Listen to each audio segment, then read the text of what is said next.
Buenas tardes a los que ya se pudieron conectar. No se les olvide poner su asistencia en el chat. En un momento comenzamos.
Bueno, pues nos llegó el día donde tenemos que o tenemos la oportunidad de analizar la política de nuestro país de manera contemporánea.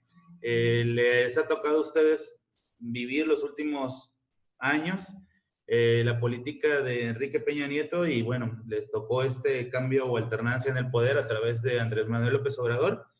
Es importante hacer un análisis del presente, más que, bueno, sobre todo porque a ustedes les va a tocar vivir en los próximos años los beneficios o los perjuicios de la política implementada por el actual gobierno.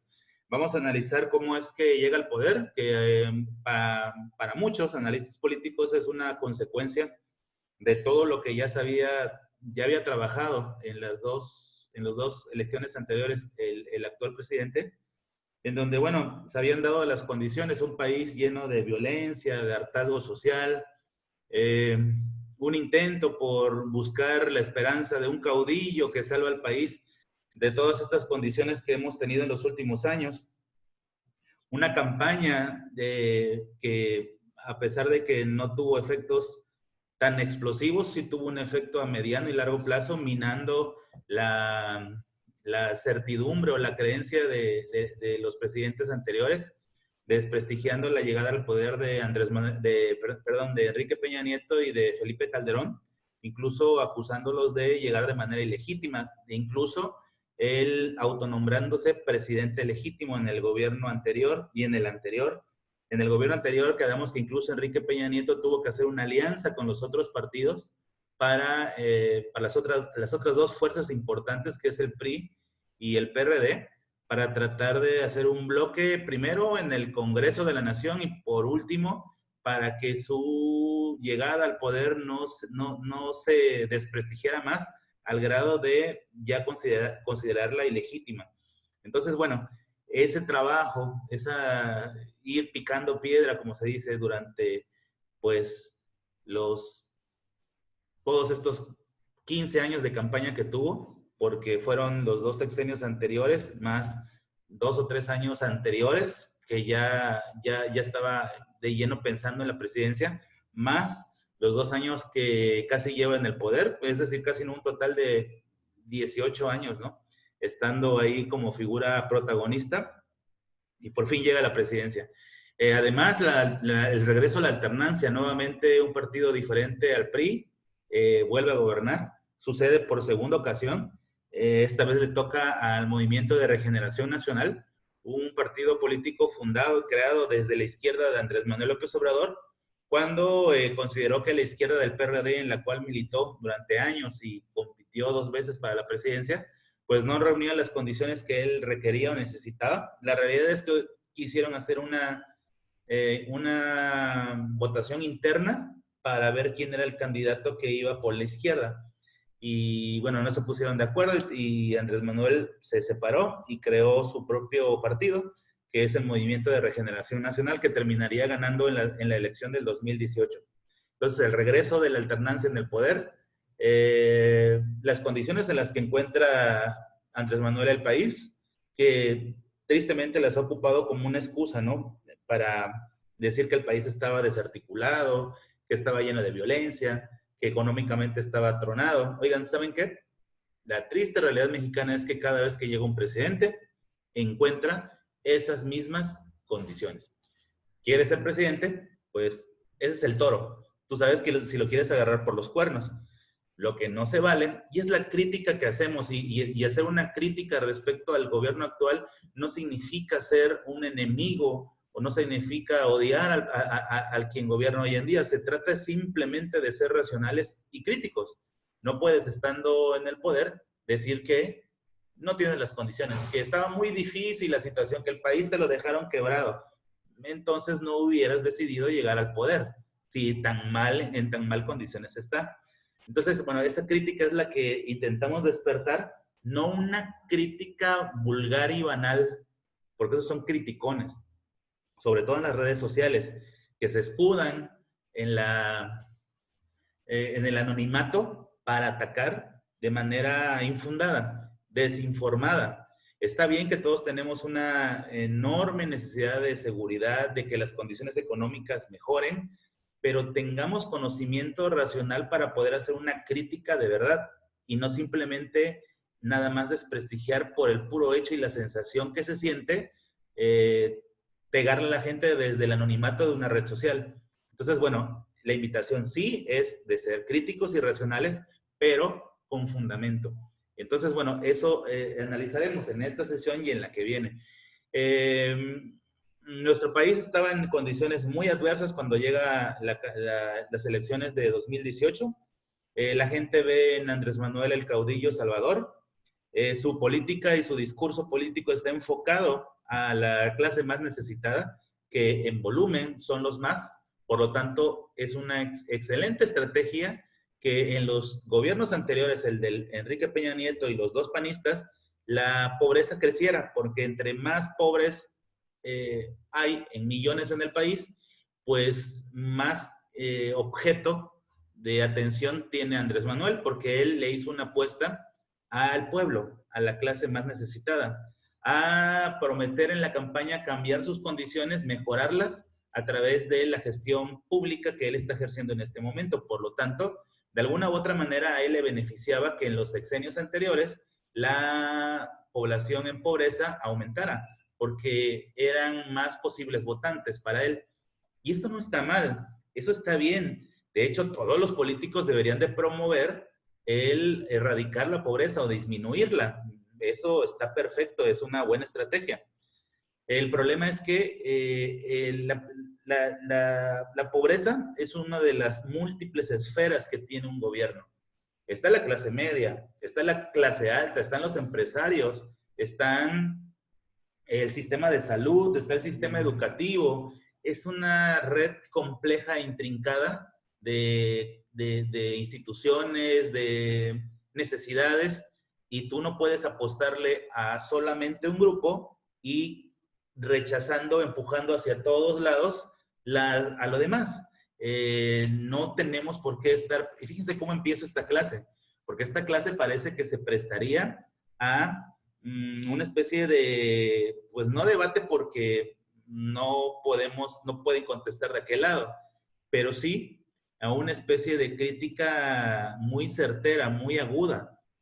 Y lo primero que quiero hacer es que sí vamos a ser críticos, sí vamos a ser agudos, pero a nadie nos conviene que el país se quiebre. A nadie nos conviene que el país termine desarticulándose. Entonces, bueno, la crítica es para tratar de reorientar lo que consideramos que está mal, de alzar la voz, de alzar la mano. Y le toca a ustedes en una parte muy importante a través de las redes sociales, que antes, en mi generación, cuando yo tenía su edad, eso era improbable. Y ahora hay un nuevo tipo de activismo. es el activismo a través de los medios, como las redes sociales que conocen. Nada más que hay que estar informados para hacer una crítica adecuada. Entonces, bueno, en esas condiciones de desarticulación, de crisis económica, de violencia extrema con los presidentes anteriores, desde Calderón, que se agudiza la violencia, con Enrique Peña Nieto se duplica, y bajo estas circunstancias llega Andrés Manuel López Obrador después al tercer intento. Y bueno, llega a la presidencia de la República y lleva 2 años de gobierno, lleva, bueno, menos de 2 años, 1 año y 6 meses y contando, 18 meses, pero bueno, ya se puede hacer un análisis respecto a lo que le ha tocado vivir. Y algo que también hay que decir, pues le tocó muy mala suerte, ¿no? Esperar 3 sexenios para llegar al poder, y una vez que llegas, primero encontrarte con que el bastión importante de nuestro país, que es las remesas que manda Estados Unidos hacia México, pues están en una crisis debido a la política de Donald Trump en contra de los migrantes. Primer punto negativo. No tiene nada que ver con AMLO, le tocó. La segunda cosa muy importante es la caída del precio del petróleo. Cuando el país, una de sus fuentes de riqueza más importantes es el petróleo, ni modo, le tocó. Y la tercera cosa, así como que, bueno, ya, ¿no? Le tocó la crisis por el coronavirus, el encierro, la parálisis del sector productivo, la crisis económica que trae consigo la parálisis productiva, que apenas viene. En el discurso del presidente, y es una de las cosas que tenemos que denunciar, dice, todo iba muy bien hasta que llegó el coronavirus. No, no, no. En el primer año no hubo coronavirus y nuestra economía estuvo en ceros.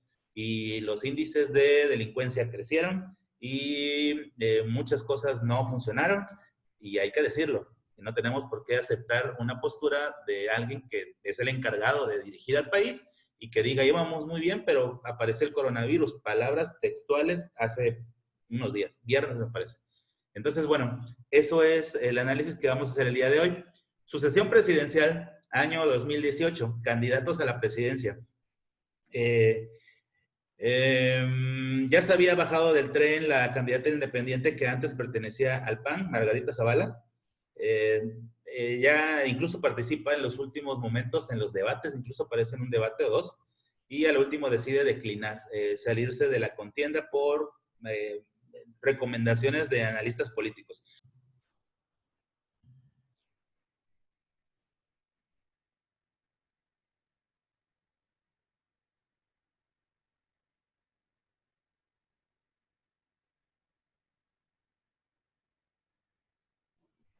Les mencionaba, perdón, llega las elecciones de 2018, estos son los resultados.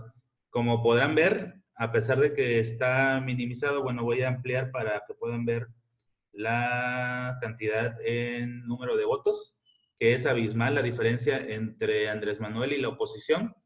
Andrés Manuel acapara más de 23 millones de votos, el más cercano candidato es el candidato del PAN, sin embargo, bueno, es más del doble de votos. En la tercera fuerza es el PRI, y bueno, el primer candidato independiente, que es el Bronco, con un poco más de 2 millones. Si unieran la fuerza todos los demás 3 candidatos, ni aún así lo hubieran podido ganar Andrés Manuel. Si unes los 10 millones y poquito del candidato del PAN con el del PRI, 7 millones y fracción, más los 2.300.000 del Bronco, apuradamente hacen una cifra de 17, 19, ni 20 millones. Y Andrés Manuel obtuvo 23 millones. Hubieran ganado, aunque hubieran hecho una coalición el resto de los candidatos. Así de contundente y abismal fue la diferencia en votos en estas elecciones 2018. En porcentajes, estos fueron los porcentajes a través de los cuales Andrés Manuel llega a la presidencia. Vean.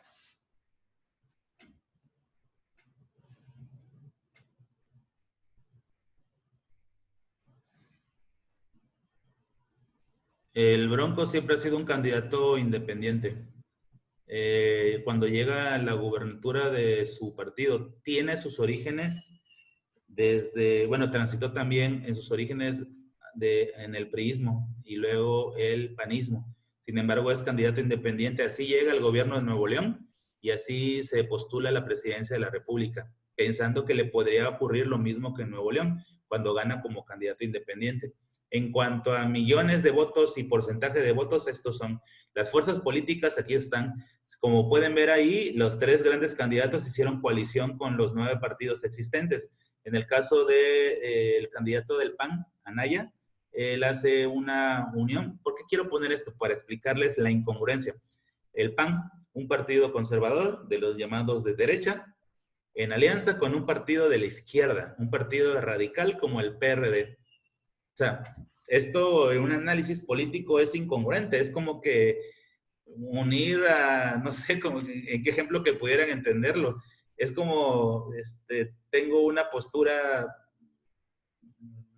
marxista y quiero ser presidente de Estados Unidos. Es como ser americanista y pretender luego llegar a jugar a un equipo de la Chivas. Ah, no, ya sucedió, ¿verdad? Bueno, así de polarizados eran las posturas. Además de que se unió a ellos el Movimiento Ciudadano. En el caso del candidato del PRI, José Antonio Meade, él también fue parte de una coalición entre el PRI y el Verde Ecologista, que casi siempre funcionan en alianza, con justamente Nueva Alianza. Y por último, el candidato de izquierda, el llamado de izquierda, teniendo como bastión muy importante al partido recién creado en 2014 por Andrés Manuel López Obrador, Morena, el Movimiento de Regeneración Nacional, pero también como fuerza importante el PT, que de hecho el PT es de los partidos chiquitos que más cantidades de votos obtuvo. En esa coalición, pues también aparece Movimiento Social. Y bueno, por último, el candidato independiente a la presidencia, que es digno de mencionar. Miren, no es que haya arrasado con los votos, no vean el porcentaje y los millones de votos. Prácticamente votó por él a lo mejor una parte de Nuevo León, ni siquiera completo Nuevo León. Pero lo importante no es eso. Lo importante de este análisis es que por primera vez hay un candidato independiente ya que se puede considerar como algo serio. Como que a partir del 2018 en adelante, las candidaturas independientes y libres de partido pueden tener mejores resultados. No sé si en la próxima elección, lo dudo. De hecho, toda la maquinaria de Morena lo que quiere es que el próximo sexenio vuelva a quedar Morena. Si somos sinceros, pues no creo que Andrés Manuel, es más, les puedo decir que no, pero sí Morena. Pero sí va a aparecer la figura de 1 o 2 candidatos independientes, que tampoco van a tener oportunidad, pero con el paso de los sexenios, tal vez hablando de 3, 4 sexenios, les va a tocar a ustedes estar en su apogeo en su vida, a lo mejor estaremos desprendiéndonos de esa sanguijuela, de ese chupasangre que siempre han sido los partidos políticos, y entonces sean candidatos y no sea el partido. Porque cuando un candidato respaldado por un partido llega al poder, el partido le exige, el partido le impone, el partido marca las directrices. En cambio, los candidatos independientes toman realmente decisiones que se tienen que tomar sin tener la tutela o la batuta o la dirección del partido. Ahí es donde radica la importancia. Para muchos analistas en el mundo, la verdadera política se logra cuando el candidato impulsado por un partido, una vez que llega al poder, se desentiende completamente del partido, y solamente así, y solo así, funciona. Entonces, ojalá que estemos transitando hacia ese punto. Por eso me parece importante mencionar lo del Bronco, que si bien tuvo nulas oportunidades de ganar, lejísimos de todos los demás, pues sí es importante que por primera vez, y se mantuviera, porque Margarita Zavala se bajó de la candidatura por la cantidad de porcentaje y de votos que iba a obtener, y pues por no quedar en último lugar. Sin embargo, el Bronco se mantuvo, y es importante. Ya sabía él que no iba a ganar, pero lo importante era sentar o crear el precedente de que ya puede haber candidatos libres de partido a la presidencia de la República. Y a pesar de que no tuvo mucho eco, pues los casi 3 millones de votos, pues ya son algo significativo y algo importante. Entonces, bueno, eso ocurría en la sucesión presidencial del año 2018, que como logran ver, arrasó completamente Andrés Manuel. Y como podemos analizar, si hubieran unido sus votos y sus fuerzas los otros 3 candidatos, ni siquiera así hubieran podido hacerle algo a Andrés Manuel, que era imposible desde antes de las elecciones que él no quedara presidente de la República. ¿Cuál fue la metodología de Andrés Manuel? Tal vez la perseverancia, tal vez conocer lo que es un proceso electoral una vez, otra vez y otra vez.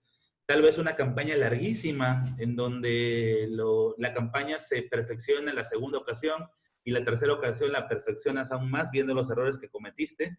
Tal vez esa sea la fórmula. Lo cierto es que la perseverancia, la insistencia, terminó llevándolo a la silla presidencial.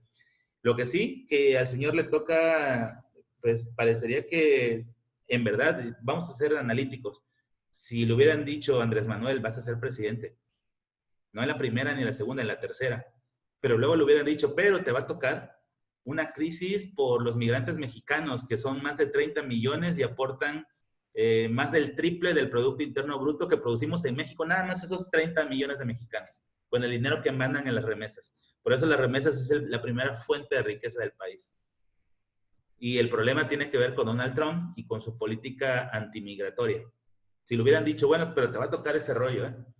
Luego le hubieran dicho, bueno, y también te va a tocar que el precio del petróleo se vaya a cero, cuando tu plataforma política es volver a petrolizar al país, volverle a dar un impulso a la paraestatal que nos queda, que es Pemex, para tratar de usarlo como principal fuente de riqueza. Y te va a tocar el embate de que el petróleo llega a niveles de cero de valor.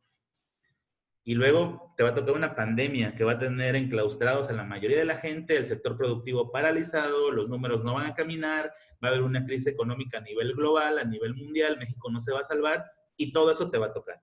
Además, te va a tocar la crisis de salud, con un sistema de salud no tan robusto, y aunque fuera robusto, vean lo que le pasó a países como Francia, como Italia, como España, que más o menos la libró Alemania, que a pesar de ser países de primer mundo y tener de los mejores sistemas de salud, pues colapsaron. Ahora imagínate que México, pues posiblemente no tenga el nivel de esos sectores de salud. Entonces, todo eso te va a tocar una vez que llegues a la presidencia. Yo creo que Andrés Manuel hubiera dicho, pues yo creo que mejor no llego. Y eso es lo que le está pasando. El candidato ahora presidente, pues jamás se imaginó un escenario tan adverso. Y es lo que le está tocando vivir, tristemente, casualmente, que creo que ningún presidente le haya tocado cosas tan malas como a él. Vamos a analizar a través de ideas principales o de viñetas cosas importantes de Andrés Manuel López Obrador. Primero, como creo que ya todos saben, él es originario de Tabasco. Ya aquí son notas en forma de viñeta de Macuspana, de hecho de una pequeña comunidad llamada Tepetitlán, pero bueno, ponemos Macuspana, Tabasco, o simplemente Tabasco, 1953.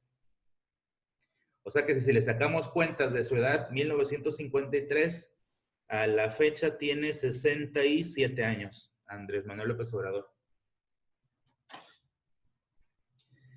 Él estudió la carrera en Ciencias Políticas y Administración Pública en la UNAM.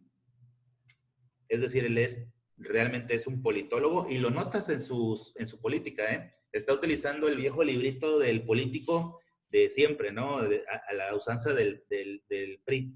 Y se nota, o sea, y quisiera que analizaran algo, no su discurso siempre es nada más así porque sí. A veces dice incongruencias, a veces hace cosas ilógicas, pero es parte de la estrategia. Y para los que piensan que únicamente es ineptitud o falta de sentido crítico o falta de sentido común, pues déjenme decirles que es estrategia política. Yo quisiera decirles que sí, que el señor le hace falta un tornillo, que lo que sea, pero muchas de sus acciones o de su discurso o de lo que hace está presupuestado, está planeado, es parte de la estrategia política. Y eso hay que entenderlo y analizarlo así. Hay otras que sí se escapan del sentido común, ¿no? Y que ya son otra cosa.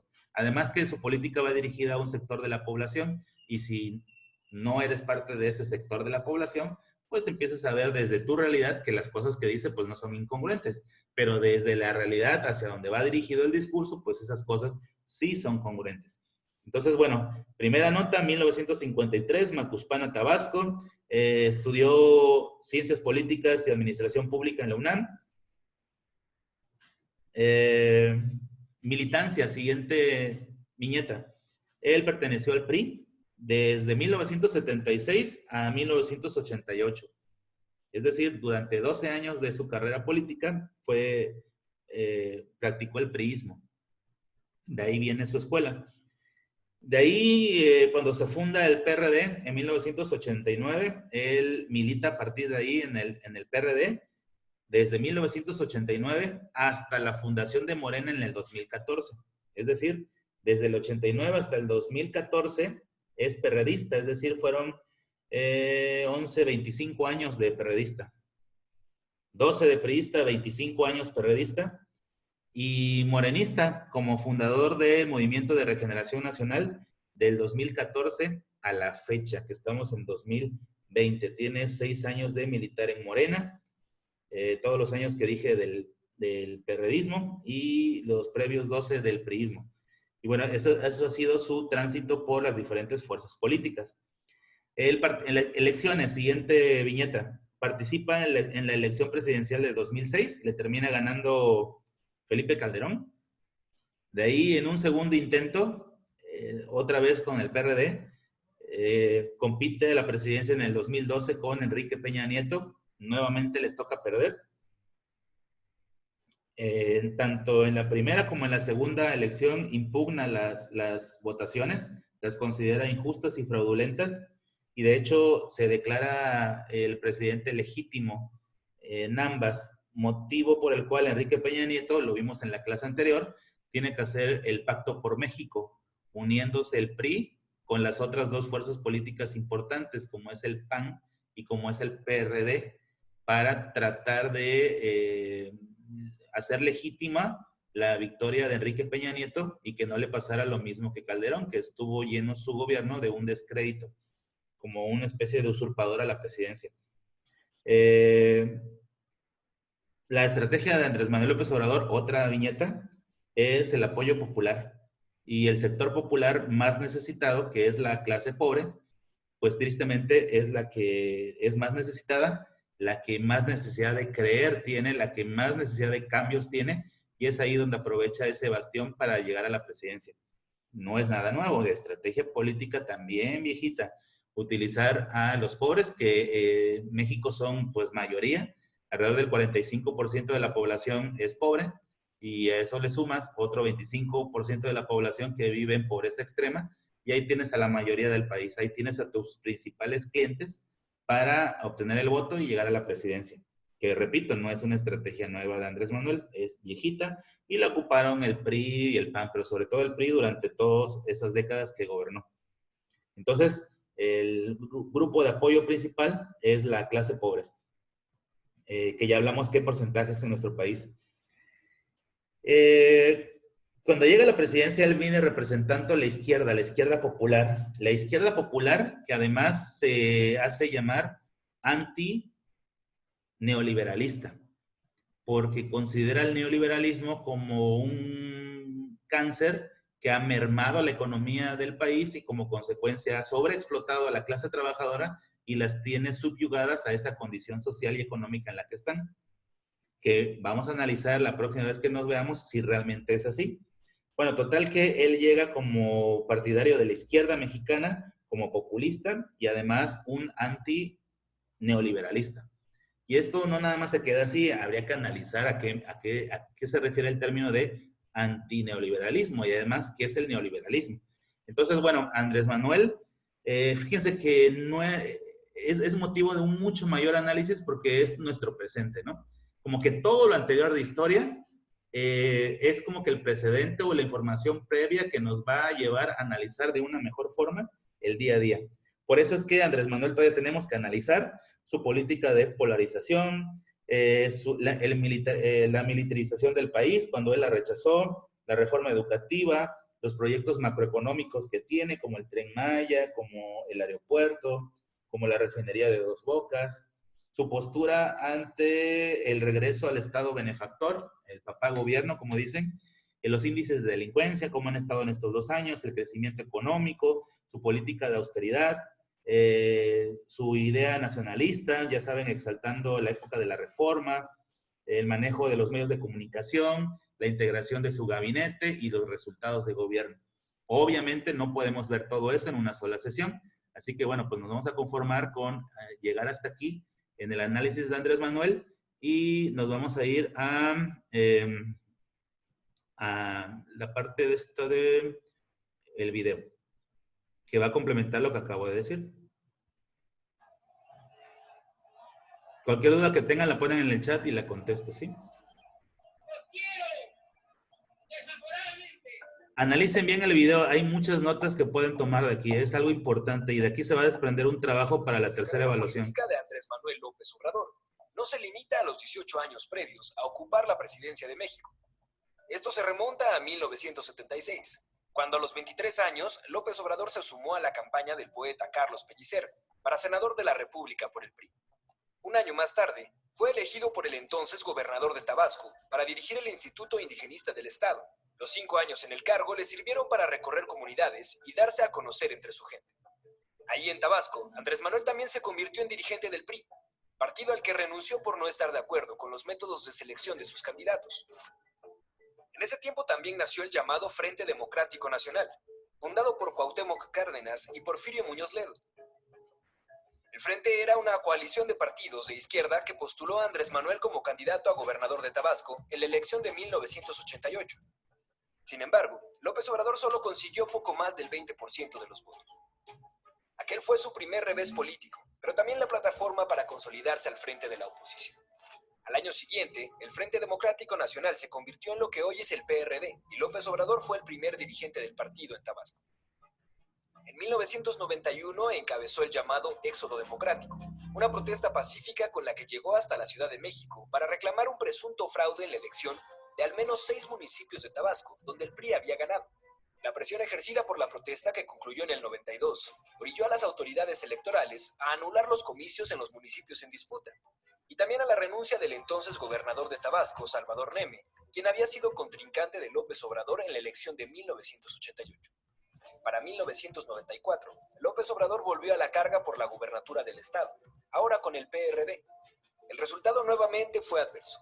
Perdió la elección frente a Roberto Madrazo, quien años después sería el candidato del PRI a la presidencia.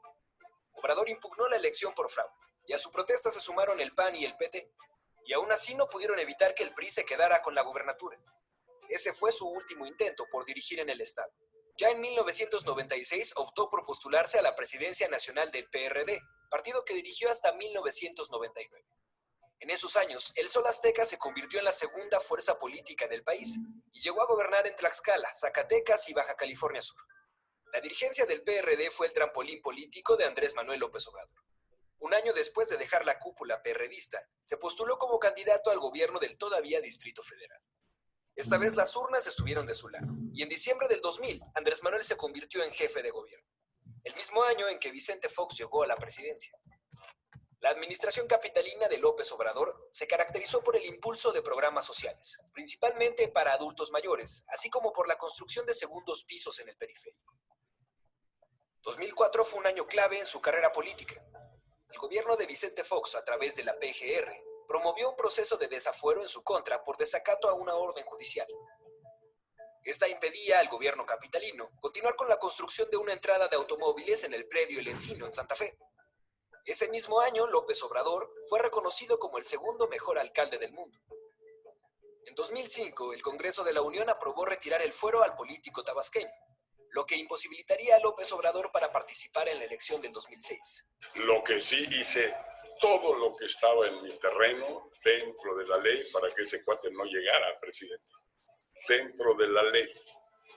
Finalmente, Andrés Manuel estuvo en la boleta electoral y se enfrentó a Felipe Calderón, candidato del PAN, y a Roberto Madrazo del PRI, en una de las elecciones más polémicas en la historia política del país. Felipe Calderón ganó la presidencia de México con una diferencia de votos mínima sobre López Obrador, quien impugnó la elección al acusar fraude de parte del panismo. La protesta pacífica de Andrés Manuel se radicalizó en la Ciudad de México, que había convertido en su bastión político. Junto a sus seguidores, bloqueó Paseo de la Reforma para exigir al Tribunal Electoral que se abrieran los paquetes y se contabilizara voto por voto. El punto más álgido de esta manifestación fue cuando en noviembre de 2006 Andrés Manuel rindió protesta simbólica como presidente legítimo de México. Cumplir y hacer cumplir la Constitución General de la República. Para muchos, había perdido credibilidad, y para otros fortaleció su presencia en el país. Pasaron 4 años para que López Obrador volviera a la escena pública.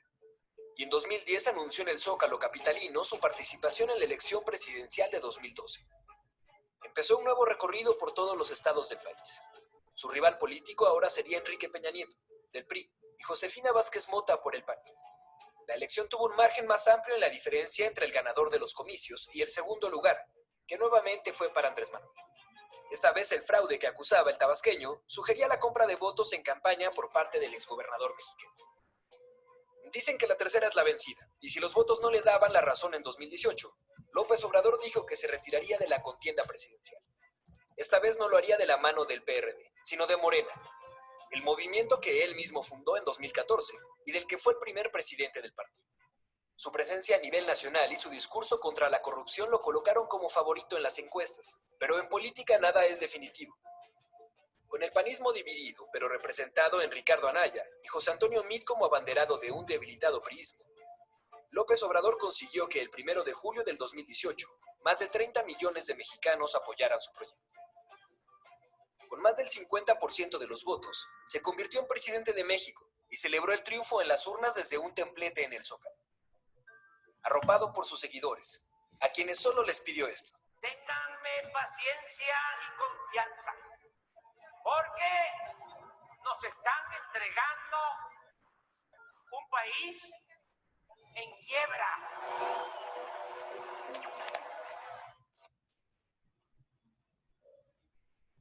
Y pues bueno, esto es hasta este momento un breve análisis respecto a la política de Andrés Manuel López Obrador, pero sobre todo, cómo llega a la presidencia, cuál es la bandera que enarbola. Falta el análisis respecto a los resultados, es decir, qué condiciones hacen que la política de Andrés Manuel tome un rumbo, como las que ya les mencioné, que son cosas que él no esperaba que ocurrieran. Y bueno, haremos un análisis realmente importante respecto al divisionismo que ha creado, el polarizar al país. Y lo primero que tenemos que hacer es un frente de resistencia ideológica, que todos somos México y que no hay diferenciación entre hombres, mujeres, clase baja, clase media.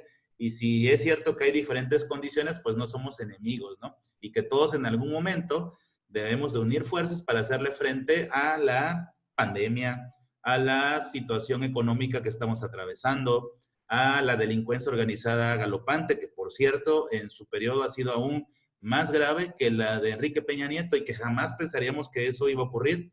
Entonces, en lugar de polarizar, debemos de buscar una ideología de unificación, una nueva política de unidad nacional que ya ocurrió antes en la Segunda Guerra Mundial. Entonces, bueno, analizaremos más a profundidad mañana el resto de su política pública.